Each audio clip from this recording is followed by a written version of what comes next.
Good afternoon. This is Akashvani and I'm Anuja Kumar with the midday news.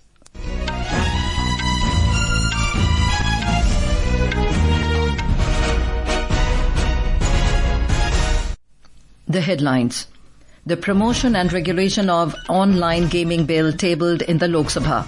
Bill seeks to encourage e-sports and online social games, prohibits online money gaming, financial transactions and advertisements. NDA Vice President candidate CP Radhakrishnan files nomination in the presence of Prime Minister Narendra Modi, senior ministers and allies. External Affairs Minister Dr. S. Jaishankar to co-chair Inter-Governmental Commission with Russia in Moscow today, also to address India-Russia Business Forum meeting. Intensity of rain reduces in Himachal Pradesh and Maharashtra. In Telangana, reservoirs over Krishna and Godavari Rivers reach critical levels following incessant rains. Yellow alert for rain issued in Uttarakhand. And in Durand Cup Football, East Bengal to face debutants Diamond Harbour FC in the semifinal in Kolkata. And now the news in detail. Electronics and IT Minister Ashwini Vaishnaw today introduced the Promotion and Regulation of Online Gaming Bill 2025 in the Lok Sabha. Speaker sir, I rise to move that the Promotion and Regulation of Online Gaming Bill 2025 be taken into consideration. This bill encourages esports and online social games while prohibiting harmful online money gaming services, advertisements and financial transactions related to them. It has the provision for the appointment of an online gaming authority for coordinated policy support, strategic development and regulatory oversight of the sector. Our correspondent reports that the objective of the bill is to protect individuals, especially youth and vulnerable populations, from the adverse social, economic, psychological and privacy-related impacts of such games.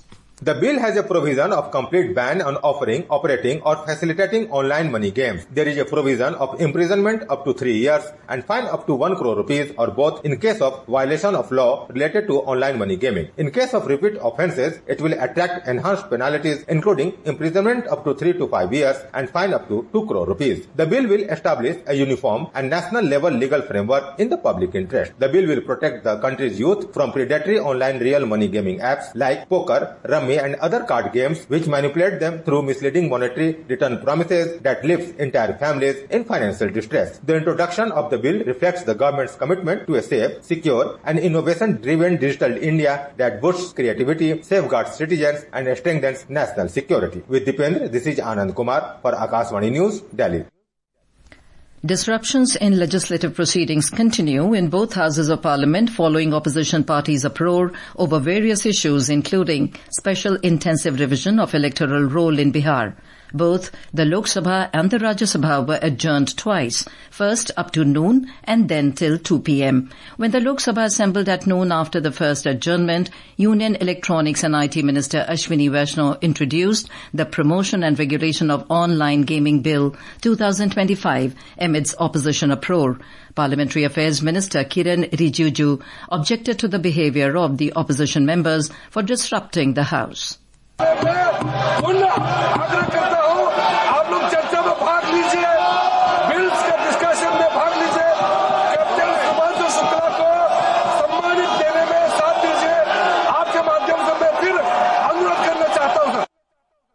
The opposition members did not pay heed to the appeal of the Parliamentary Affairs Minister and continued with their protest, which led to the adjournment of the House till 2 p.m. Earlier in the morning also, when the Lok Sabha assembled at 11 a.m., the opposition parties started a protest demanding discussion on the issue of SIR. Lok Sabha Speaker Om Birla expressed displeasure over the behaviour of the protesting members. Similar scenes were witnessed in the Rajya Sabha also. When the chair tried to take up the question hour, opposition members continued with their protest. Amidst the noisy scene, the chair adjourned the House till 2 p.m. NDA's vice presidential candidate CP Radhakrishnan today filed his nomination at the Parliament House. Prime Minister Narendra Modi, Union Ministers Amit Shah, Rajnath Singh, JP Nadda, Kiren Rijiju and leaders of NDA allies including Chirag Paswan of LJP-R, Rajiv Ranjan Singh of JDU, Praful Patel of NCP among others were present on the occasion. Ahead of filing nomination for the Vice Presidential elections, CP Radhakrishnan paid floral tributes at Prerna Sthal in the Parliament House complex, which houses statues of India's eminent leaders and freedom fighters. The opposition India bloc has fielded former Supreme Court Judge B. Sudarshan Reddy for the vice presidential election. He will file his nomination tomorrow. The vice presidential election will be held on the 9th of next month. This is Akashvani giving you the news. For quick news updates round the clock, follow us on our X handle at AIR News Alerts. And for details of these stories and more, log on to our website www.newsonair.gov.in and download the News on AIR app. External Affairs Minister Dr. S. Jaishankar will co-chair the 26th session of the India-Russia Inter-Governmental Commission on Trade, Economic, Scientific, Technological and Cultural Cooperation today. Dr. Jaishankar will also address the India-Russia Business Forum meeting in Moscow. Dr. Jaishankar arrived Moscow last evening on a 3-day official visit to Russia. During the visit, he will meet Russian Foreign Minister Sergei Lavrov and review the bilateral agenda and share perspective on regional and global issues. The visit aims to further strengthen the long-standing and time-tested India-Russia special and privileged strategic partnership. In Maharashtra, 10 people lost their lives in rain and flood-related incidents yesterday, according to the State Disaster Management Department. Deputy Chief Minister Ajit Pawar visited the State Emergency Control Room at the Mantralaya in Mumbai this morning to assess the ongoing situation and issued necessary directives. More from our correspondent. After days of heavy rainfall, Mumbai witnessed light showers this morning and the city is gradually returning back to normalcy. Suburban train services on the Central, Western and Harbour lines are operating with minor delay. While some low-lying areas remain waterlogged, BEST bus services are running smoothly and monorail operations resumed earlier in the day. The India Meteorological Department has issued an orange alert for Mumbai, Palghar and Raigad, while a red alert has been sounded for Thane. The IMD has also issued red alerts for the Ghat regions of Pune, Nashik and Satara. Prarthana, Akashvani News, Mumbai. Several parts of Uttarakhand experienced a brief respite from continuous rainfall today. However, the Met Department has forecast the possibility of renewed showers in the coming days and issued a yellow alert. According to the department, moderate to heavy rainfall and isolated instances of very heavy rain are expected across various regions of the state over the next 3 days.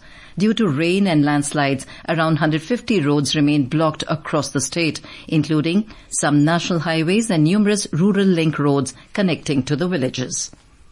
Intermittent rain has been continuing in some districts of Himachal Pradesh. In view of the bad weather conditions, all educational institutions have been closed in Manali subdivision of Kullu district and Gagret and Amb subdivisions of Una district for today. Due to the increase in water level in the dams, water is being released regularly and people have been advised to remain alert.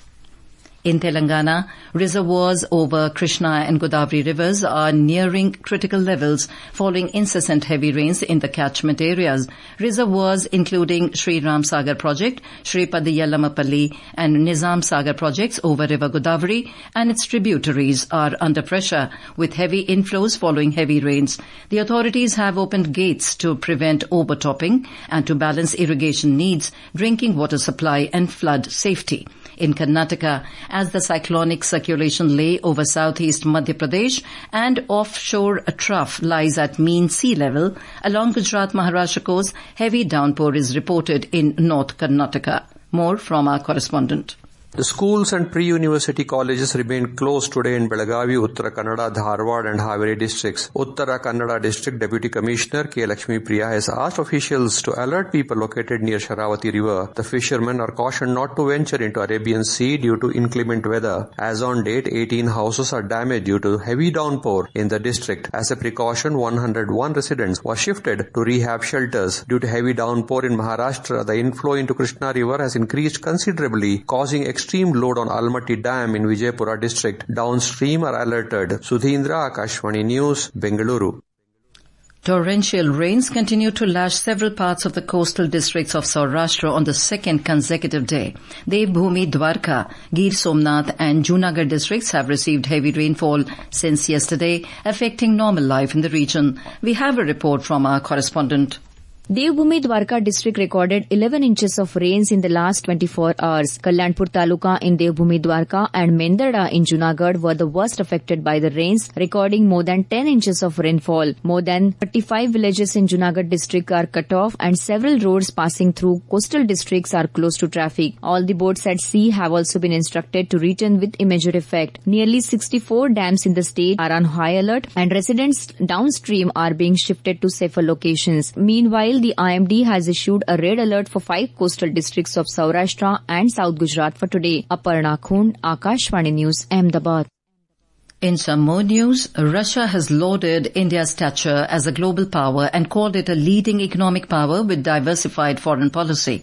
Addressing a press briefing in New Delhi today, Russian Charge d'Affaires in India, Roman Babushkin, said that Russia and India have mutual interests and have consistently found ways to cooperate in line. He said that relations between both the countries are expanding and uninterrupted. The Russian embassy official also mentioned the 2 phone calls between 2 nations heads on the situation in Ukraine. He added that engagements, including the current visit of the External Affairs Minister, Dr. S. Jaishankar to Moscow, are setting the stage for the future visit of President Putin to India by the end of this year. The relations are expanding. They are uninterrupted and which is followed by very intense contacts on different levels, including leaders ones which you rightly mentioned. So ultimately the engagements, including the current visit of Honorable Minister Jaishankar and his engagements in Moscow and the coming SCO summit are setting the stage for the future visit of the President Putin to India by the end of this year.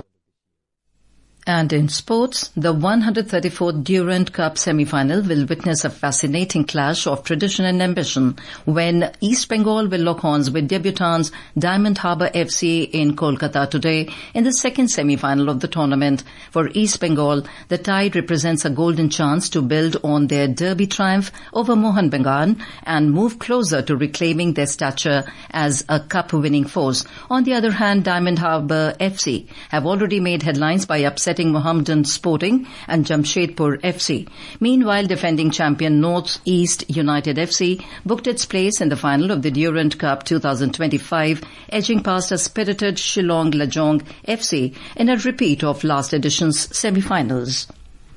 Hockey India today announced the 18-member squad for the upcoming Men's Asia Cup, scheduled to be held in Bihar from 29th of August to 7th of September. Veteran drag flicker Harmanpreet Singh will continue to serve as captain in the continental tournament. India will begin their campaign against China on 29th of August before facing Japan on 31st August and Kazakhstan on 1st of September. In football, India women's team will begin their SAF Under-17 Women's Championship 2025 campaign in Bhutanese capital Thimphu today. They will take on Nepal at the Changli Mathang Stadium. Benchmark domestic equity indices Sensex and Nifty were trading with modest gains in afternoon trade today. In sectoral indices, IT and FMCG were outperforming while weakness was seen across media, financial services and pharma stocks. Sensex rose 221 points to 81,865 and Nifty increased by 71 points to 25,051 when reports last came in. And now, before we end the bulletin, the headlines once again. The promotion and regulation of online gaming bill tabled in the Lok Sabha. Bill seeks to encourage esports and online social games, prohibits online money gaming, financial transactions and advertisements. NDA Vice President candidate CP Radhakrishnan files nomination in the presence of Prime Minister Narendra Modi, senior ministers and allies. External Affairs Minister Dr. S. Jaishankar to co-chair Inter-Governmental Commission with Russia in Moscow today, also to address India-Russia Business Forum meeting. Intensity of rain reduces in Maharashtra. In Telangana, reservoirs over Krishna and Godavari Rivers reach critical levels following incessant rains. Yellow alert for rain issued in Uttarakhand. And in Durand Cup Football, East Bengal to face debutants Diamond Harbour FC in the semifinal in Kolkata. And with that, we end the midday news.